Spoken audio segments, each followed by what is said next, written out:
रोपा रेगर समाज के बुजुर्गों, युवाओं और समाज के अग्रणी नेताओं ने एकजुट होकर बाबा साहब भीमराव अंबेडकर और संत रविदास जी की प्रतिमा पर माल्यार्पण कर समाज के हक अधिकार की रक्षा का संकल्प लिया। इस दौरान पूरे गांव में जोश और एकता का माहौल देखने को मिला।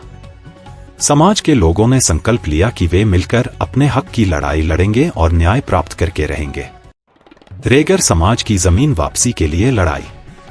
बैठक में जिला अध्यक्ष भैरूलाल ने बताया कि रेगर समाज को कई साल पहले सरकार द्वारा चर्म उद्योग के लिए दी गई जमीन समाज की आर्थिक स्थिति कमजोर होने के कारण बैंक के पास गिरवी रखी गई थी, लेकिन रोपा पंचायत के पूर्व सरपंच गणेश लाल आचार्य ने इस जमीन को अवैध रूप से प्लॉटिंग कर अन्य लोगों को बेच दिया। इस गंभीर मामले को लेकर समाज की महत्वपूर्ण बैठक आयोजित की गई, जिसमें अंबेडकर विचार मंच के अध्यक्ष रामपाल रेगर, बामसेफ के अध्यक्ष काशीराम रेगर, भीम आर्मी के अध्यक्ष दिनेश कुमार रेगर और आजाद समाज पार्टी के अध्यक्ष महावीर प्रसाद रेगर सहित समाज के कई प्रमुख लोग शामिल हुए। सभी ने एक स्वर में कहा कि किसी भी स्थिति में रेगर समाज अपनी जमीन वापस लेकर रहेगा। संघर्ष और आंदोलन की चेतावनी।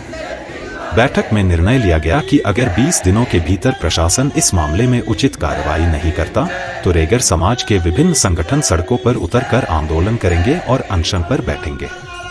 जिला अध्यक्ष भैरूलाल ने समाज पर हो रहे अन्याय और भेदभाव पर नाराजगी जाहिर करते हुए कहा, 78 साल आजादी के बाद भी हमारे समाज पर अत्याचार बढ़ते जा रहे हैं। प्रशासन और सरकार हमारी आवाज को अनसुना कर रही है, लेकिन अब हम चुप नहीं बैठेंगे। अपने हक और अधिकारों के लिए अंतिम दम तक संघर्ष करेंगे। एकता का संकल्प। बैठक में मौजूद समाज के बुजुर्गों और युवाओं ने मिलकर यह संकल्प लिया कि वे अपनी आने वाली पीढ़ी के हक के लिए एकजुट होकर लड़ेंगे और बाबा साहब अंबेडकर के विचारों को आगे बढ़ाते हुए अपने अधिकार लेकर ही रहेंगे। जय भीम, जय भारत के नारों के साथ बैठक का समापन हुआ, लेकिन समाज के संघर्ष की यह शुरुआत भर थी। माता सावित्रीबाई फुले, काशीराम जी, बाबा साहब, सबको जय भीम। मैं आप लोगों के लिए आया हूँ। मुझे सूचना मिली कि भाई मुद्दा छुपा हुआ है रोपा के अंदर, उस मुद्दे को मैंने बाहर निकाल दिया है। आप लोगों की जरूरत है, अगर आप चाहो तो आप किस तरफ वो मुद्दा आपके पास वो जमीन आ सकते हैं। आप अगर नहीं भी चाहो तो वो जमीन आएगी जरूर, लेकिन फिर वो जमीन आप अगर साथ नहीं दोगे तो वो जमीन जाएगी भीम आर्मी के अंदर। अगर आप लोग अगर साथ देते हो तो आपके साथ वो जमीन रेगर समाज द्वारा भवन बनेगा। इसमें सभी रेगर समाज यहाँ भी रोपा के अंदर है, वो सब एक साथ होना जरूरी है। उसमें कार्यकारिणी बनी हुई थी, तो कार्यकारिणी का नियम है कि भाई 3 साल तक कार्यकारिणी रहती है। अब वो कई साल हो गए, वो कार्यकारिणी खत्म हो गई, यानी कि वो सर्व समाज में आ गई है वो जमीन। 1-2 आदमी के 10 आदमी के उसमें नहीं रहा।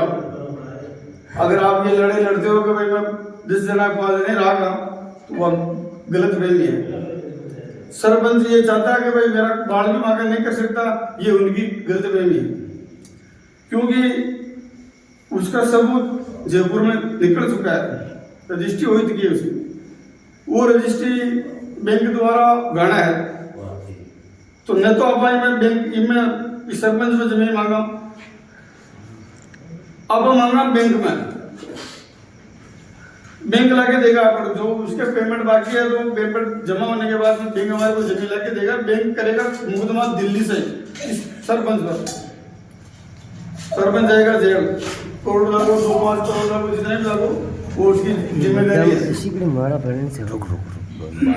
अब आप लोगों के बीच में से मैं ये अकेला इसी वास्ते आया हूँ कि भाई आपकी क्या राय, आपका मुझे स्टेटमेंट चाहिए पूरी बात है। पंचों का, रोपा के पंचों का, युवा भाइयों का कुछ स्टेटमेंट चाहिए।